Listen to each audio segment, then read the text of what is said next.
7:30. Good morning, I'm Ian Crouch with Hunter News. A man who's expected to be charged with murder is recovering in the John Hunter Hospital after allegedly crashing into the crime scene at Cessnock. The 50-year-old lost control of his car outside the house in Edgeworth Street, where it's alleged he had earlier stabbed his ex-wife's new boyfriend to death in an act of jealousy.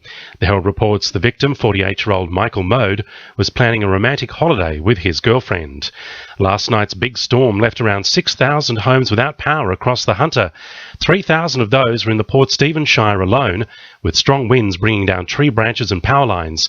SES Hunter Region Duty Officer Mandy Haig says they were called out to 91 jobs as winds reached gusts of 76 kilometres per hour. They did. They were very strong in places last night, and if people have still got a problem, 132500 this morning will get us and we can get a crew out to get them a hand. Police are warning the public not to approach a Cessnock jail escapee who's still on the run. Sonia Roberts from Police Headquarters says 25-year-old Blake Cunningham was last seen at about 10 o'clock yesterday morning before he made his bid for freedom. He was also spotted briefly on Verdelho Avenue at Mount View. He was reported missing to the Central Hunter Local Area Command, who's begun a search of the area. He's described as being of Aboriginal or Torres Strait Islander appearance, around 167 centimetres tall, of slim build and with dark brown hair and brown eyes. He was last seen wearing green tracksuit pants and carrying a white T-shirt.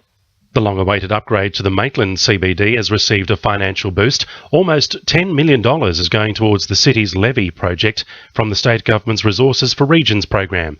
It'll allow Stage 2 to go ahead, providing a new link between High Street and the Hunter River. Lake Macquarie City Council is urging parents to inform their children of the dangers of skateboarding following reports of lay-down style skateboarders in public streets. Skateboarders are allegedly using steep roads in the city to reach high speeds while lying down on their boards.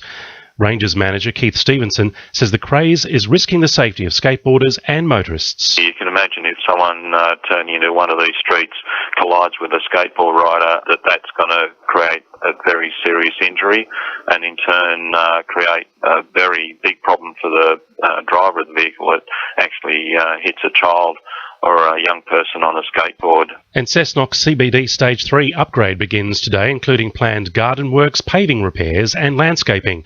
The revival of the CBD aims to create a safe and connected space which celebrates its history as well as promoting a healthy lifestyle. Recreation Services Manager Nicole Benson says the newest upgrade will see existing trees removed and replaced with Manchurian pear trees. Stage 3 involves works along Cooper Street, Cessnock and Charlton Street. We're removing the trees out of the footpath, we'll repair the pavers and we'll reinstall some Manchurian pear trees and reinstate the gardens. Now with sport, Sarah Giuliano. Newcastle Jets coach Phil Stubbins is praising the team for a tough performance in Saturday's scoreless draw with the Central Coast Mariners. A strike by Mitch Cooper in the 38th minute has left officials puzzled and Newcastle tied with the Mariners yet again. He says Phil Stubbins says conversation in the sheds with midfielder Zenon Caravella shows the team's dogged determination for the rest of the competition. Obviously, they're a bit worn out. It's a small pool of players that we've got. But in response to the end of the conversation, we just keep going, and we're digging again and we keep working hard and we continue on in the same vein that we have done. Meanwhile, the team debuted Serbian import Enver Aliverdic during the Hunter Stadium match.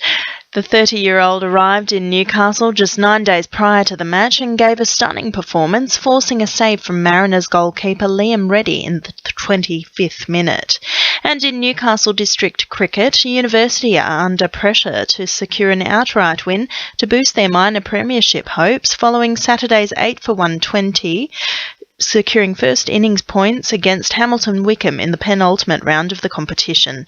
That's sport. I'm Sarah Giuliano. 2NURFM News Time 26 to 8.